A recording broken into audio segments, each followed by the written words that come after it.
It's Weird Medicine, the first and still only uncensored medical show in the history of broadcast radio and the longest-running show on this channel. I'm Dr. Steve with my little pal, Dr. Scott, the traditional Chinese medicine provider who gives me street cred with the whack alternative medicine assholes. Hello, Dr. Scott. Hey, Dr. Steve. And my partner in all things, Tacey. Hello, Tacey. Hello. I already said How that. are you? This is a show for people who had never listened to after 17 years. Almost 20 years, actually. Mm-hmm. Still screw up the opening. I'm an idiot. If you have a question you're embarrassed to take to your regular medical provider, if you can't find an answer anywhere else, give us a call, 347-766-4323. That's 347-POOHEAD. Visit our website at drsteve.com for podcasts, medical news, and stuff you can buy I can't mention contractually. Most importantly, we are not your medical providers. Take everything you hear with a grain of salt.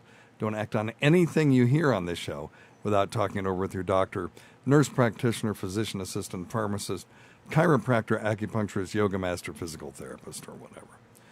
All right, very good. Don't forget to check out Dr. Scott's website at simplyherbals.net, simplyherbals.net. Everything going okay over there, Dr. Scott? Yes, sir. Everything's good. If you, this is not an advertisement, but if you do order something from Dr. Scott, he'll send you some stupid, weird medicine crap. Oh, yes. We have stickers and all kinds of dumb. Just tell them you're a weird medicine listener. Yep. Just let me know. People ever do that? Yes, they do. Okay. Yeah, all the time. All right, good. All the time. Good. All right. And check me out on Normal World. I've been doing some stuff for them. I've got a weekly or bi-weekly, just depending on how we get the thing done, Ask Dr. Steve segment. I just did one on fecal transplant that derailed the show for a good 5 minutes, so that's always my goal now. Now, the next one I'm doing is female ejaculation. So, Oh, there you go. yeah, I just once and for all, in 3 minutes, I'm going to set the record straight on that one. So, all right. All right. Tacey, you got something? I sure do. All right, well, let's do that. Where the hell is your Tacey's time of topics? I need it. It's Tacey's Time of Topics, a time for Tacey to discuss topics of the day. Not to be confused with Topic Time with Harrison Young, which is copyrighted by Harrison Young and Area 58 Public Access. And now, here's Tacey. Well, hello, everyone. Hello. This episode is all about farts. Okay. There you go. Yeah. I have 3 separate articles sent to me about farts this week. Really? Just by coincidence? Just by coincidence. I know my niece Holly was one of them. Yes. 'Cause she is the fart lover. She does love her farts. God, she's the one that sent us the book on farts, as a matter of fact. Interesting. Very interesting. Yeah. So this article is entitled South African Pastor Farts on People's Faces to Heal Them. Yay. Of course. Okay. Chris Penelope farts on congregants claiming that it's a process to heal people. A South African pastor reportedly farts on people's faces as a healing process to cure all spiritual and physical problems. Pastor Chris Penelope of Sevenfold Holy Spirit Ministries in Siandani Village, Limpopo, South Africa, has created a buzz online for his unorthodox method of healing people after a photo of him sitting on the heads of people, apparently farting on them, went viral. I'm wondering how he controls that, though. I don't know. Do you think he's got like a Will the Farter sort of sphincter where he can suck air in? I mean, you have to be able to do it on command. I don't know, right? and I don't think it says so here. An attendee visiting the church complained, "When we come to church, it's because we need prayers, not to be farted on." However, the pastor has defended his methods, insisting that he is simply demonstrating the power of God. Okay. It started with Master Jesus when he stepped on Peter. It is a demonstration of God's power. Wow. The Bible doesn't say anything about Adam saying, "God, you are hurting me," the pastor told South African Drum magazine. According to the pastor, farting near the person's nostril is important so that the healing power can enter the body to do its work. He said when they wake up from the deep sleep, they will tell you that they didn't feel anything. It is showing the power of God, and those who need healing are healed afterwards, and others get to manifest at that moment. Remember, when people try to tarnish your image, that is when he shows his glory. As long as souls are won into the kingdom, He who sits on the throne laughs at his enemies. That's what he said. I don't even understand. Well, you know that. what, though? I'm going to tell you this. It's less dangerous and probably just as effective as giving an antibiotic for a cold. Well, You know? that's true. Yep. So they get better the same amount of time, and you're not exposing them to antibiotics that the bacteria are going to become They don't really resistant to. Yeah. Yes. So good for him. Many people wait up to 2 months to meet him to get farted on. Okay. Wow. I would Some do it. even collect his farts in containers. That does nothing. We're done. Well, And so then here's this one guy saying, these are exactly the deeds the Bible warned us against. It is said that at the end of the world, there'll be people who do things that will shock us. My advice will be for people to make their ways right with the Lord, for the end is near. oh God. And then he Okay. Well, we're not. consistently says he farts on people. He doesn't just fart, he heals. So there you go. Yeah, there you go. Well, like I said, 90% of our patients would get better if they never came to the doctor. Yep. So he probably has a good 90% efficacy rate and a little bit of placebo effect too. Scott also sent me Yes. an article, but it was I want to read the title, but it's very sciencey, and I don't want to read the article. Oh my God. Flatulence's surprising role in human production and women's mental health. So that's it. Say it again. Flatulence's surprising role in hormone production and women's mental health. Okay, just read the conclusion. Well, there's not one. It just goes blah, blah, blah, blah, blah, blah, This blah. sounds so good that you. Yeah, I did read it. Okay. I did. Yeah, I did. okay. I read it. Hello. Well, what's which this- is why I just... It's a Okay. legit article, you know. Okay. Summarizing the findings in simple There you terms, go. Devlin explained, we found that bugs make drugs. That is, we found that bacteria and agar produce... Oh, here we go. Allopregnanolone, Okay, it's a progesterone. also known as brexanolone or Zulresso, an FDA-approved drug to treat postpartum depression. Yeah, I've got here changes in estrogen and progesterone levels can cause flatulence in women. But this thing is saying if they have flatulence, that it's doing something positive I for them. don't know. Yes, I think seriously. so. Oh, God. So anyway, I think the take home message is a healthy gut yes. yes. creates a healthy mind. Oh, dude, look who wants That's him a what bell. that's what I think. Look who wants him a That's what- bell. yes. So, this is my part of the contribution for today's topic is Lord and Lady douchebag. everything you wanted to know about Both of farting. you. Yes. Okay.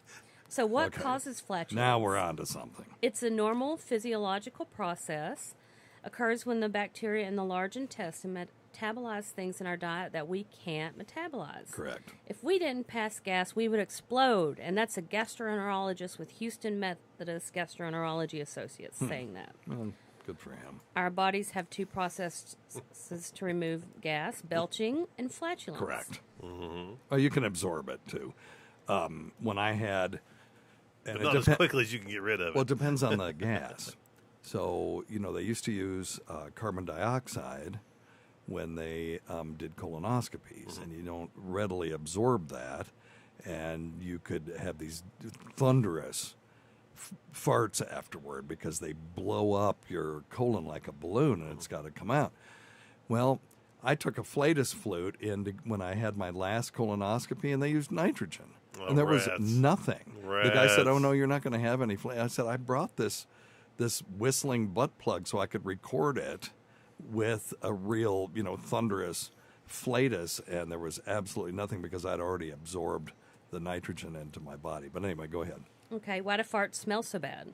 Most gas passed Hydrogen during sulfide. flatulence goes unnoticed because there isn't a smell. It may contain odorless gases such as nitrogen, oxygen, hydrogen, carbon dioxide, and methane, but a small portion includes hydrogen sulfide, which causes it smell I'm going to give like myself a bell. rotten eggs. Oh, for God's sakes. Well, I said hydrogen sulfide. Yes, very good. That's the rotten egg smell. Yes. So what foods? People think it's methane.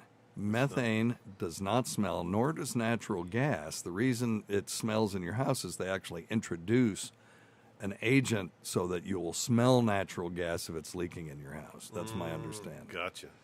That makes sense. So what foods and drinks cause gas? Oh, I know, but go ahead. Yes, Sugars, please. Yes. beans, beverages such as apple juice and milk, dairy products, fruit, sugar, alcohol is commonly found in sugar-free candies and gum. If you've ever made that mistake, you sure do know it. And there's a fiber supplement called inulin, or I think it's the same as chicory root. And it's the one, it's in, well, I hate saying a brand name, but Benefiber. It's the one that you can dissolve in water, and it's clear. Okay. And it is the most flatogenic substance I've ever seen. And we've talked about this before.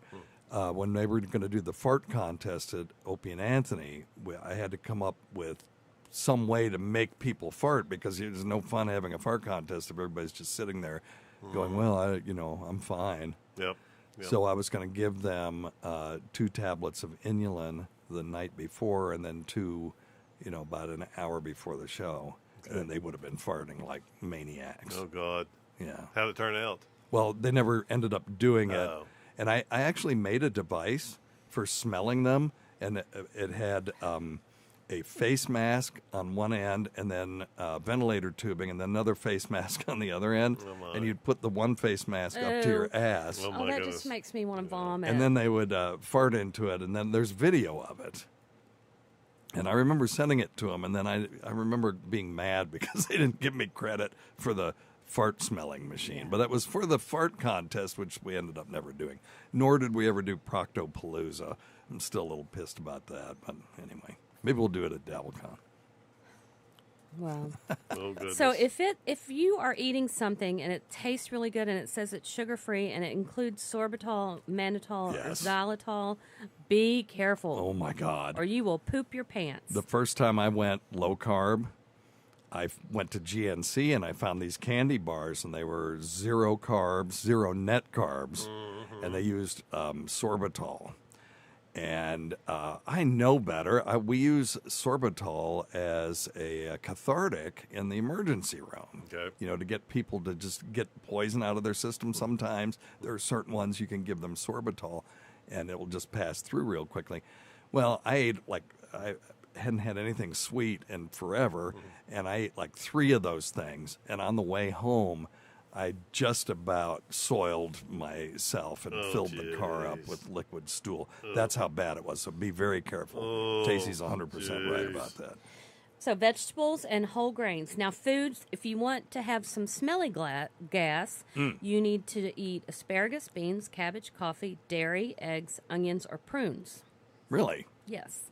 And so if you stay away from those, your Flatus will not be smelly? Well, I mean, it just because says- that's interesting. Because I have noticed that I have 0. I could fart all day and nobody would ever know it if they were silent. But they're not. Well, you really don't eat any of that stuff. Yeah, no. You remember the joke about the guy goes to the doctor and says, I keep having these silent gas eruptions from my rear end, and just constantly just silent gas eruptions. And, I could be sitting in church and it's just, I have these silent farts. And right now I'm having silent farts. And the doctor said, well, the first thing we got to do is work on your hearing. Anyway, Now, when do you see a doctor about flatulence? when it interrupts meals, I When would it guess. changes in the amount and frequency of gas pass as well as abdominal pain, Oh, yeah. then it's time to talk. Okay.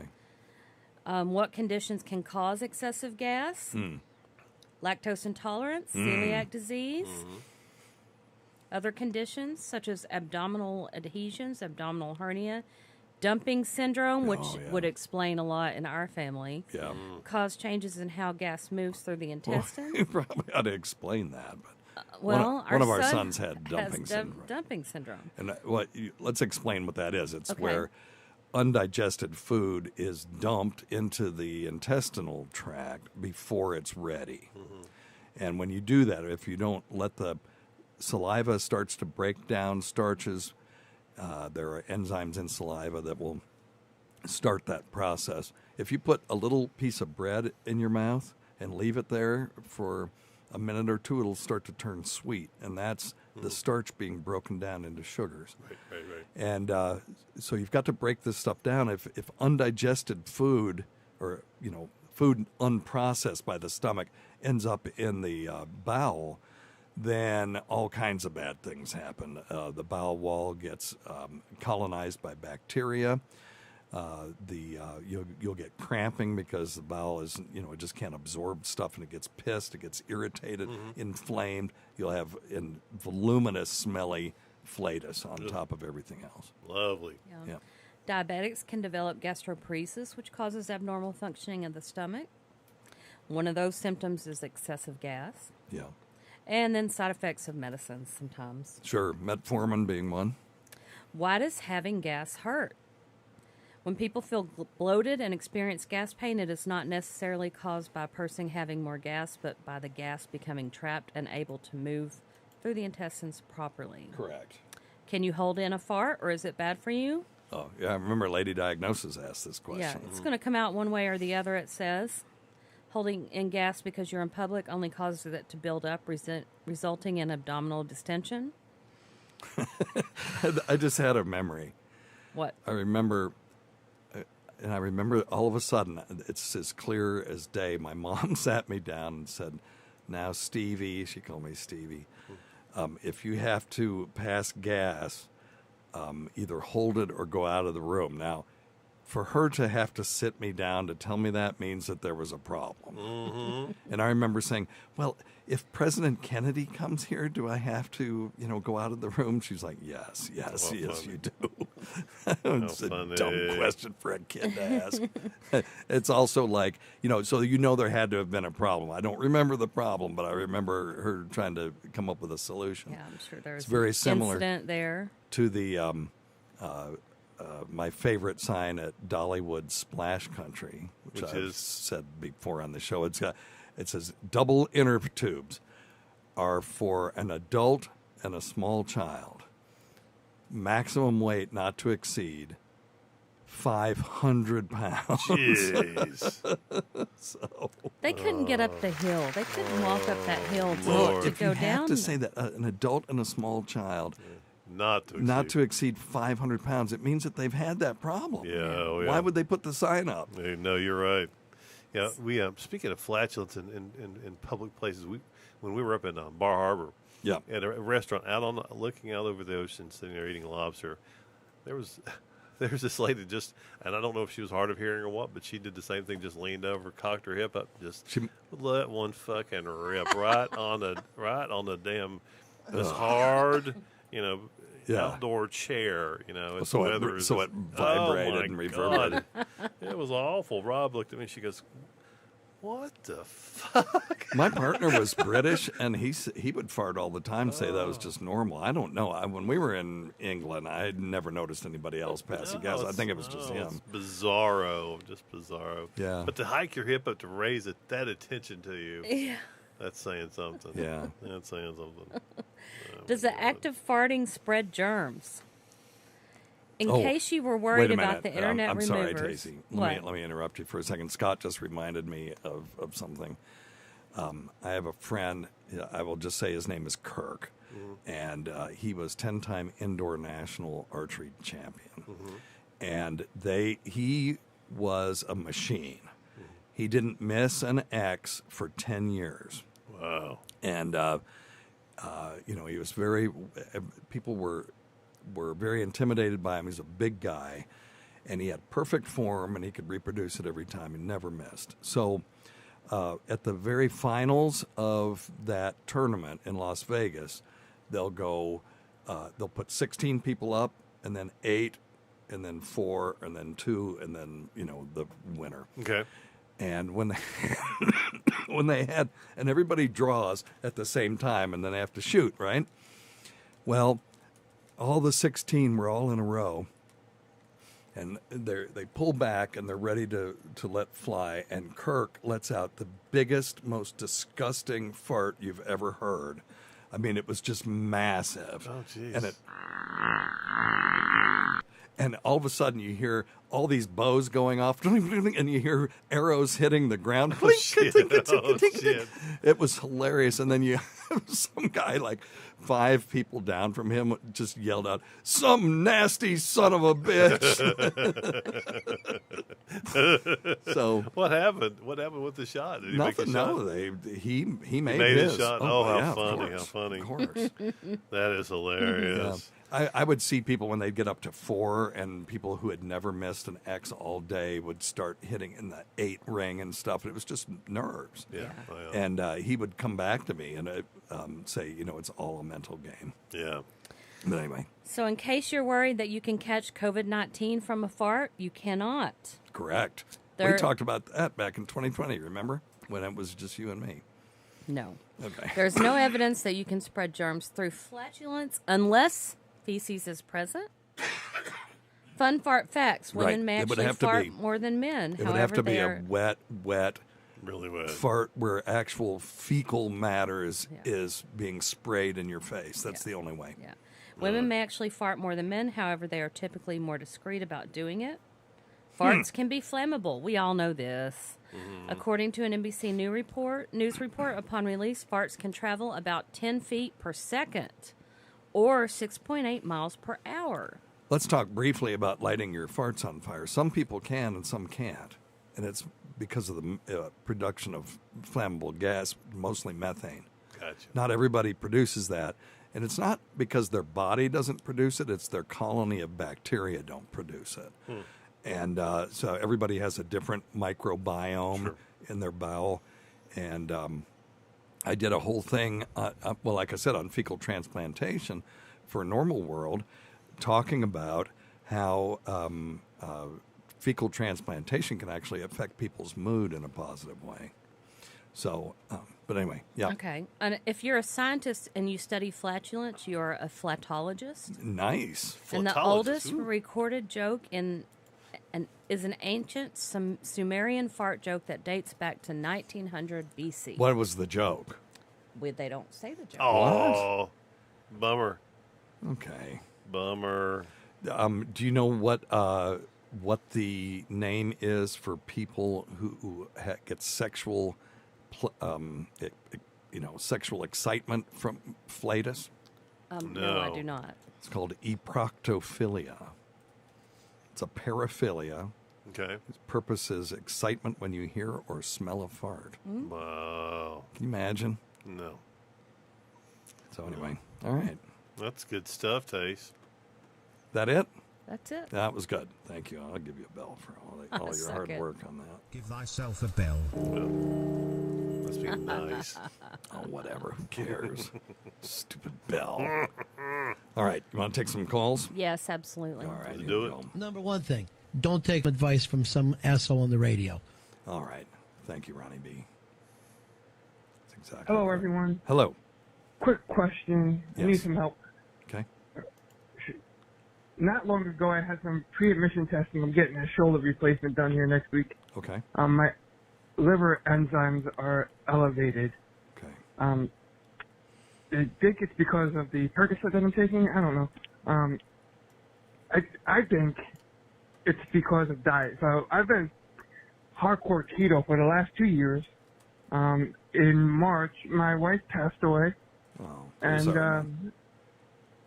since then, with the in-law drama, I haven't been Oh, able no. to stick to keto. He has in-law drama. No, how does that happen? Oh, I'm sorry. No, it's Yeah. bad enough your wife passes know away and then you have to deal with some Deal sort with of that. drama with the in-laws. I'm sorry, man. Yep. So do you think it's the extra sugar that I'm eating that is causing fatty liver? You know what? I'm going to give him a bell. Give thyself a bell. Because a lot of times people don't think about carbohydrates when it comes to their liver, but we're going to talk about that in a second. I don't know. I don't know what to do. I got to call my doctor and get. They told me to call the doctor and stop the Percocet and change it to whatever the medication that's in Percocet without the Tylenol. on it. Oxycodone. Okay. That'd be the correct thing to do in that situation. So They told him to stop taking Percocet because that's oxycodone and acetaminophen or Tylenol. Okay. Tylenol just stresses the liver. Okay. And, too much Tylenol can actually kill your liver. So that's why they did that. So they took out the Tylenol part and just gave him the oxycodone. But now the question is, why does he have elevated liver enzymes? So, Tacey, you and I both have had episodes of transient liver enzymes elevated. I'm pretty sure I'm going to have elevated liver enzymes at the end of this week when I get my blood work done. Well, mine was caused by medication. Mine will be caused by wine. Okay, well, right. least So we know. At there's least we lots know. of different things. The liver only has really one or two ways to react to stress, and that's by cells dying and them releasing enzymes that were inside the cell body that now are leaching out into the bloodstream and can be detected. So there are a bunch of things that can cause this. About 30% of the population has non-alcoholic fatty liver disease, and it's genetic very often, but it can be associated with high carbohydrate intake. Okay. So high carbohydrate intake causes increased insulin levels, and you end up with a liver that's packed full of glycogen, storage, and you can end up getting fatty infiltration in the liver because the body's got nowhere else to store this stuff. Associated with like insulin resistance as well? Yes. Okay. Yeah. So he's been on low carb, ketogenic diet. Most of the time, if I have somebody on who has fatty liver, I'll try them on a lower carbohydrate diet, and a lot of times they can turn it around or arrest its development. But then, he's been in mourning, so he's been eating lots of carbohydrates and stuff, and his liver may be reacting that way. There's also a thing called refeeding phenomenon, where you have someone that was starving, and then you refeed them, and they can have liver damage as well. So. Other common causes: alcoholic liver disease, medication-associated liver injury, statins and drugs like that. That's what I had. Viral hepatitis. Yeah. And then there is another syndrome called hemochromatosis. Very rarely you'll get someone with a genetic thing called alpha-1 antitrypsin deficiency. So the medical students and the residents out there, if you have someone with elevated liver enzymes, always ask them, did they have somebody in their family that had emphysema at a young age or something like that, because they may be a carrier for this alpha-1 antitrypsin deficiency. Around here, if I test for it about 1 time out of 10, I'll pick it up. Wow. Oh. And it's good for them to know. Yep. And then there's other stuff that can cause it. So what they need to do is they do, a fasting lipid profile, glucose, serum iron and ferritin to look for hemochromatosis, total iron binding capacity, and then hepatitis viral panel. If all those results are normal, then lifestyle modification should be attempted. And you stay off the Tylenol, stay off the alcohol, go easy on the carbohydrates, and see how things go. Do all those things. Yeah. Well, and then they can do other stuff. They can do a liver ultrasound. They can, measure for alpha-1 antitrypsin and stuff like that. So, okay. So there is a workup for it. The first thing you do, though, when you get an abnormal test, and this is just general medicine, is repeat it. Sure. Because if you get a surprising answer, if you repeat it, it may do a thing called regression to the mean. In other words, the second time that you do the test, it may actually be normal because those were just flukes. Gotcha. Okay? All right? Well, this is a good one. Tacey, you'll like this one. Hey, Chuckaroos. Evan from Michigan. Hey, I Evan. remember when I was in biomedical engineering school reading a study about using hyaluronic acid to replace the nucleus pulposus Yeah, in herniated vertebral discs. yeah. He's talking about injecting herniated discs in the back with this stuff called hyaluronic acid, which we use for other things. And it's a ubiquitous molecule under the skin. It makes skin supple and stuff like that. It does all kinds of things. They also use it I for thought lip that filler. was pretty neat, but not nearly as neat as the newest use I've heard for it. Correct. Penile enlargement injection. Correct. Just thought that was something right up your guys' alley. Take a look into it. Yeah, absolutely. So I'm looking at an article in the Annals of Medicine and Surgery, 2023. And the title is Efficacy and Complications of Hyaluronic Acid for Penile Augmentation, a Systematic Review and Meta-Analysis. So longtime listeners to this show know that a meta-analysis where you take a bunch of studies and you mush them all together, and then they need to, like dissolves like, so they got to be similar studies, and then you can tease out more detailed statistics out of that because you've got bigger numbers. Well, anyway, they had 283 research subjects, and they did penile girth enhancement, and they found significant results compared to the placebo group, but there was no difference in the level of satisfaction with penile appearance 4 weeks after penile augmentation in the hyaluronic acid group. And now hyaluronic acid was significantly superior in sexual satisfaction 12 weeks post-penile augmentation with an insanely significant p-value of 0.0004. So that means 4 times out of 10,000, this could be a random event, that this would happen by chance. No difference in the incidence of pain versus placebo. And so anyway, their conclusion was differences in the efficacy of penile augmentation, superiority of hyaluronic acid and increasing penile diameter and post-augmentation sexual satisfaction compared to this other stuff called polylactic acid. I don't want anybody injecting polylactic acid into my schlong. So now what they're doing, though, they can't make the length bigger, but they can make the girth girthier. Okay. And there are some guys who are taking this stuff and just, doing circumferential ridges to sort of make like a French tickler out of their penile shaft. And, so anyway, so it is a thing, and you can get some doctors to do that to you.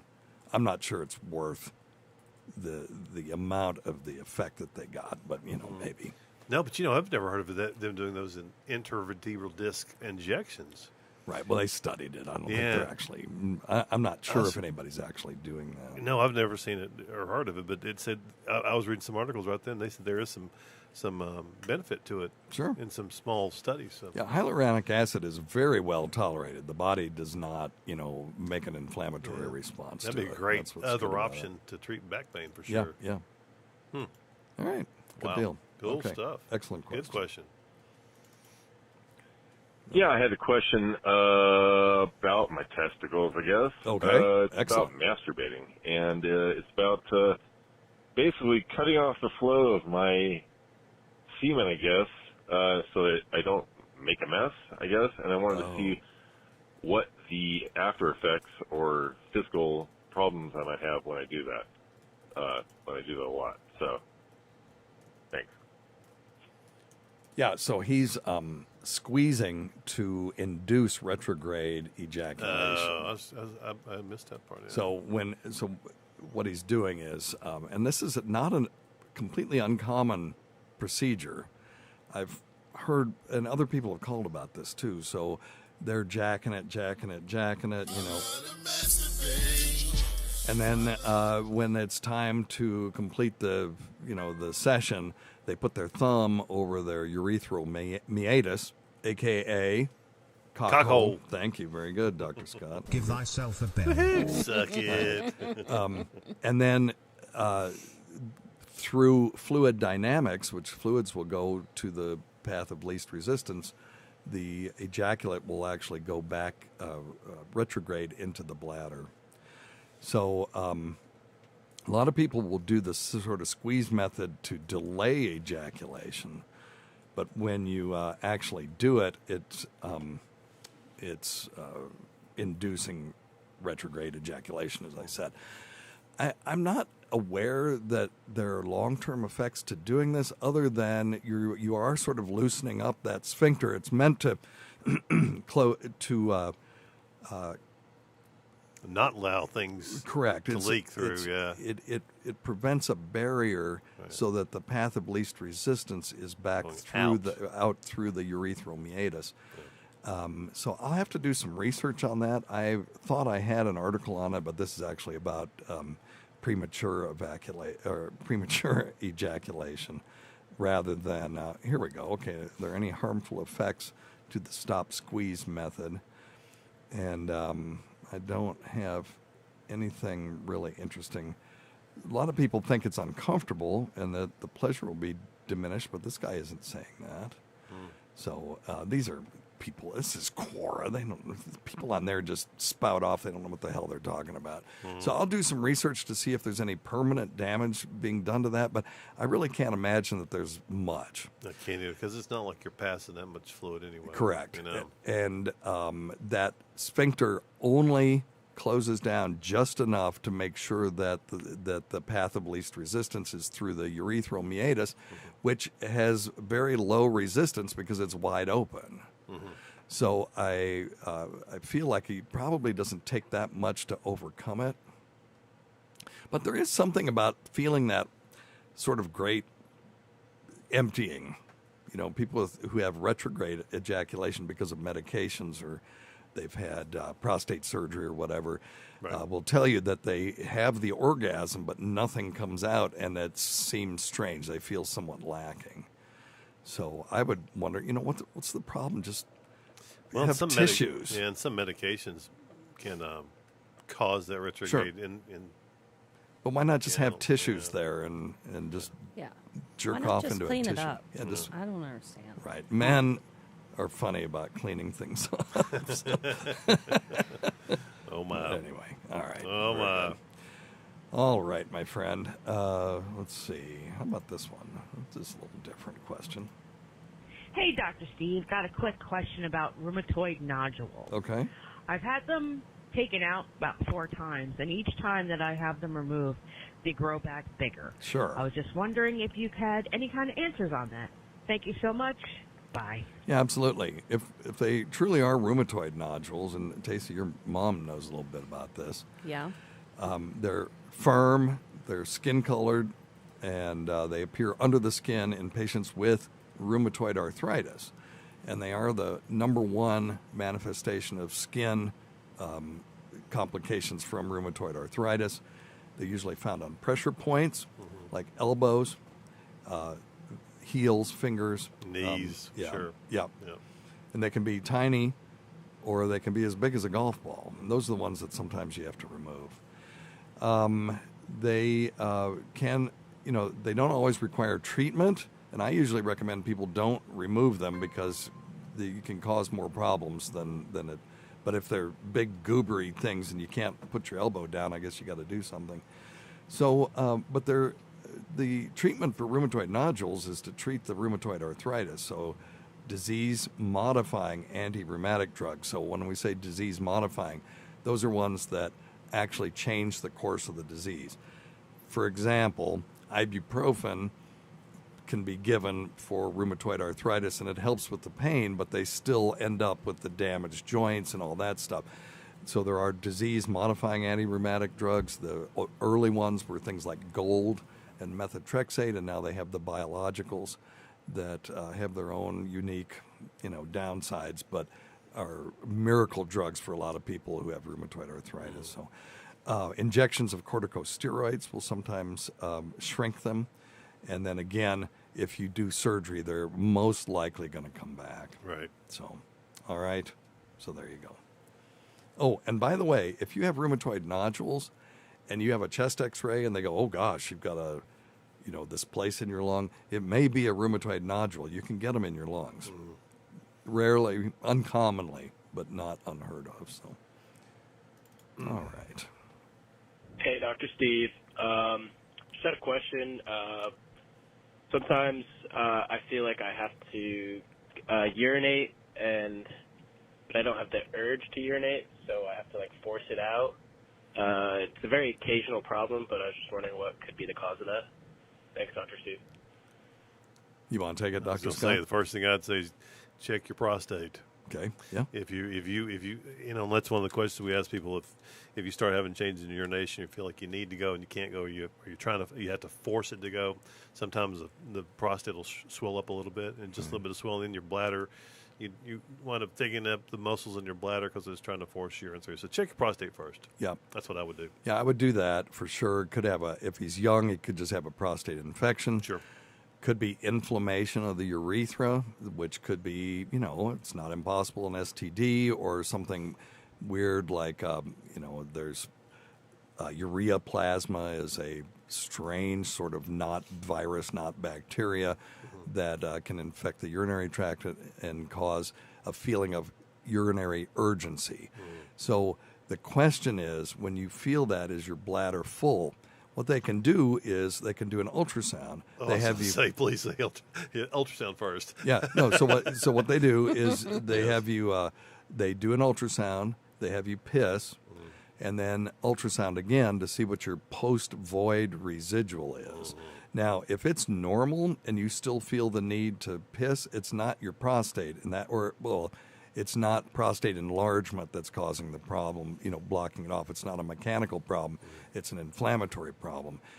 And the other thing is, if it's just every once in a while, we've talked about people who have that sort of burning urgency after they have intercourse, and then they urinate, and it causes spasm of the urethra. So what I'm going to recommend that he does, on top of everything else that we've talked about, obviously get checked, is when he has that feeling, take his giant member, I'm giving him the benefit of the doubt, and take his giant member and dip it in a cup or bowl of warm water. Not hot, warm, but warm to the touch. And every single person who's ever called here that has the problem of urethral spasm has, when I've given them that advice, they've 100% of the time called back and say that fixed it.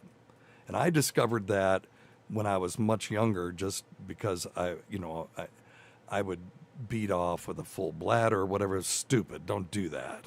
Yes. And then try to pee afterward, and I would get this horrible sort of burning urgency feeling in the urethra. And just out of desperation, I dipped my junk in a glass of warm water, and then, handed it back to my girlfriend. Here's your drink. Oh, my God. I didn't. Come on. And then, but it went away, immediately, like magic. So. Unbelievable. Not dissimilar to Dr. Scott's yellow mustard for GERD. It seems unlikely, but yet it works. It works wonderfully well. So anyway. All right. Hey, Dr. Steve. Hello. Last week you spoke of a friend of the show, Lady Di, yes, having a type of permanent brain damage from drinking alcohol. Correct. And specifically the cause seemed to be the loss of a vitamin called thiamine. Correct. When you drink alcohol year after year. So my question is, why don't we just add thiamine to beer? This is such a great question. Wow. We talked about that back in the day. We had a lot of winos that were having Wernicke-Korsakoff syndrome, which is and there's Wernicke syndrome and Korsakoff's dementia, but we just call it one sort of spectrum of disease, Wernicke-Korsakoff. It's basically brain damage caused by thiamine deficiency. So when people come into the hospital, we will give them thiamine, and in the hopes that we could turn some of this around. And the original hypothesis was, well, alcoholics or people with alcohol addiction are not eating properly. Okay. They're malnourished. But it turns out that they also can't absorb thiamine. So there's two reasons why we can't put thiamine in cheap wine and beer and stuff like that, is because, number one, and this is what I was told 30 years ago, the federal government won't allow it because then you could market it as saying it was quote unquote good for you. Oh, wow. It would have a differential advantage, even though it would save lives.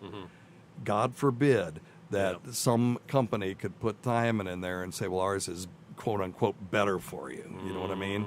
And then number two, that people really need intravenous thiamine if they get really bad, because the alcohol syndrome causes their body to be unable to absorb thiamine. Gotcha. Okay? Pretty interesting question. But the political question is the one that pisses me off. Yep. Now, I saw Dang Lizard. You want to read his super chat? Let's see. Dang Lizard, thanks for the €5. Go ahead, Scott. Go ahead and read it because it's apropos. Can old people not hold their farts, or do they just not care anymore? I say I'm looking forward to not caring anymore. There you go. Fair There you enough. go. Dang lizard. Yeah, that Dang Lizard. I love it. He's from Germany. Okay. He's one of our European listeners. But so yes, you always hear this term, old fart. I don't know if you have that in German language, but we have these old guys walking around with their hats and stuff. You go, look at that old fart. Well, that's where that comes from, right? Oh, how fun. And there is some decreased tone in the sphincter for sure. Yep. And maybe because of aging and changes in their diet, they may be passing more flatus. Or they just can't hear it when they do it, like the lady or the guy in the joke. But yeah, it does seem to be a true phenomenon. I mean, cliches come from somewhere. Yep. And yeah, old farts. I love it. Thank you, Dang Lizard. Yep. And it could just be they don't care. I know my partner from England didn't care.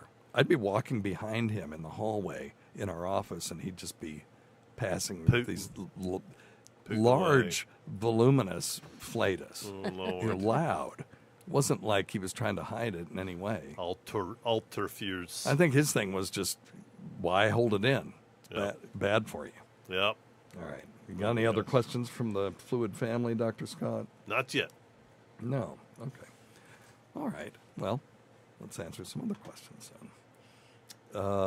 Okay. I think we answered this one, or we had a story about it, but it's a good one to review. Hey, guys, how are we going to remove these PFAS and PFOS and BPA and all these little microtoxins from our body? It gets in our stream. Yep. It builds up somewhere, maybe plaque. I've heard distilled water is helpful. Maybe homeopathy. Maybe supplements. There's all these maybes. But we, as a nation, we like science and like to rely on facts, and that is a challenge in itself. Yep, agreed. So this is a great question. We did have a story on this, and so I'm just going to answer it with the answer we had then. Is these perfluoroalkyl substances, or PFAS, PFAS. They're synthetic chemicals. They're resistant to grease, water, heat, and oil. They're forever chemicals. They're man-made. They don't break down easily, and they end up in our ecosystem, and then they end up in our bodies. And by the way, did you see the thing where they biopsied a bunch of penises? I saw and they all penis biopsies, and there was microplastics. And I said, yeah, well, I have macroplastics in my penis. I don't know about you guys. But anyway, I and then saw that. somebody asked me, how did they find that? It's like, well, they were chopping up penises. Yep, just doing. It's the only way they could do it. Slide studies on post-mortem studies on penises, I guess. Had to be on post-mortem. Yep. Exactly. Very good, So, Dr. yep. Scott. So anyway, back to the PFAS. Avoiding them is difficult because they're in our environment. But you can eliminate them from your system if you've been exposed to high levels of these things, or you can get tested, and if you have high levels of them, there's a drug called cholestyramine. Cholestyramine is not an active drug. It's a resin that goes through your system, and it adsorbs molecules onto its surface. And one of the things that it will absorb with high affinity are these PFAS. And once they are adsorbed onto the surface of this resin, you just shit it out. Right. And they are no longer in your system. And after, I can't remember, it was 6 to 12 weeks, 60% decline. Okay. So it was a half-life of around, I can't remember, 6 weeks, I think. Well, I'd have to look that study back up again.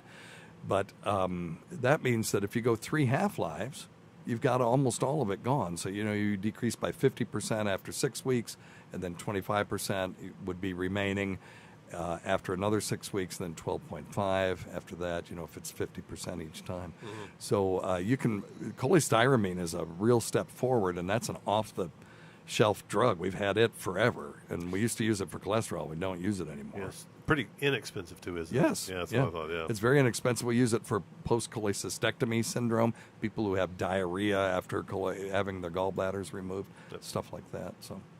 So check that out. All right, my friends. Thanks to everyone at SiriusXM. Thanks, Dr. Scott. Thanks, Tacey.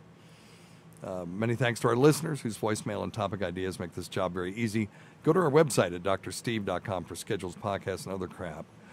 And until next time, check your stupid nuts for lumps. Quit smoking, get off your asses, get some exercise. We'll see you in 1 week for the next edition of Weird Medicine. Thanks, everybody. Thank you. Were you having trouble hearing there at the end, Tice? Did your headphones go on? Different. Oh. Okay. I think we can just wrap up unless you've got questions from the Fluid family. The only one that was even close was Goody Two Shoes wanting to know if peeing after 6 cleans out the pipes. Okay, well, let's do that. We'll do that, yep. Okay. All right, Dr. Scott, before we get out of here, you have anything from the Fluid family? Good old Goody Two Shoes wants to know if peeing after sex really does help clean out the pipes. That's a great question. I don't recommend it. Yeah. Now, for women, if they can void after sex, because their urethras are so small, there's a very short course between the outside world and the bladder. Mm-hmm. If they can void their bladder afterward, they are less likely to develop a urinary tract infection.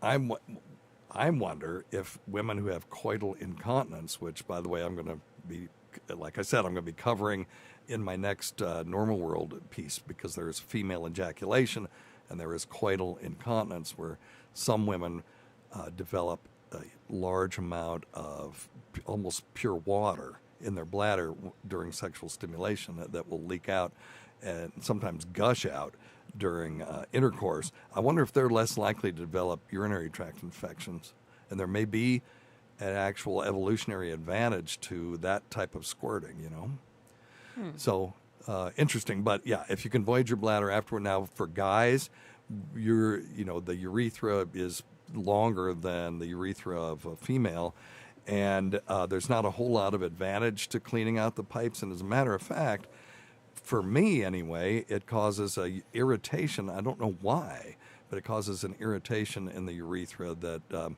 requires me to dip my junk in warm water, as we already mentioned. So, yeah. But, there's not a whole lot of advantage to doing that for guys. As a matter of fact, if you orgasm on a full bladder, it's not as pleasurable as if you orgasm on an empty bladder. And that's been demonstrated. All right. Live Ween, thank you for the $2. Thank you, sir. Thanks, Yaw 3 Fluid family, Chat, Myrtle Manus, and Cletus. Well, old Cletus. Old Cletus. Well, he works for Travis Tritt, don't you know? So, good Lord. And Corndiff. Good Lord, Corndiff. Thank you for the $9.99 super chat, my friend. Felt a tiny bump in my beard yesterday. Thought I had an ingrown hair, but what I ended up pulling out looked like a grain of rice. What the shit was that? Sounds like a grain of rice. Yeah, it probably was a blocked follicle, or he may have had an epidermal inclusion cyst, or some sort of cyst under the skin. And what happens, the skin only has a few ways to respond to inflammation. And if you have skin growing under the skin, it's going to just form a cyst. And sometimes, if you're lucky, it'll be very, the roof of it will be very thin. You can just pop it out. So But yeah, it was either an enlarged follicle that you pulled out or just a little cyst. All right. If you have pus that stays under the skin long enough, it'll solidify as well. So, but if you just noticed it, it shouldn't be that, because you would have noticed it before. You would have had a zit there that had persisted for a while. Okay? All right. Thank you, Corny. Corn Diff, again, is from, I don't know, I don't want to dox him, but he's not too far from here, and we need to get him in the studio, and my understanding is he's a decent guitarist. Oh, wow. So it might be fun to have him in. We'll play some tunes. All right? Cool. All right, my friends. I have nothing else. Do you have anything else? Wrap it up, All right, let's wrap it up. Thanks always go to Dr. Scott. Thanks, Tacey. Thanks to everyone who's made this show happen over the years. Listen to our Sirius XM show on the Faction Talk channel. Sirius XM, channel 103, Saturdays at 7 p.m. Eastern, Sunday at 6 p.m. Eastern, on demand, and other times at Jim McClure's pleasure. Many thanks to our listeners whose voicemail and topic ideas make this job very easy. Go to our website at drsteve.com for schedules, podcasts, and other crap. Until next time, check your stupid nuts for lumps. Quit smoking, get off your asses, get some exercise. We'll see you in 1 week for the next edition of Weird Medicine. Thanks, everybody. Goodbye, everyone. Bye, guys. All right, let's do the opening. And then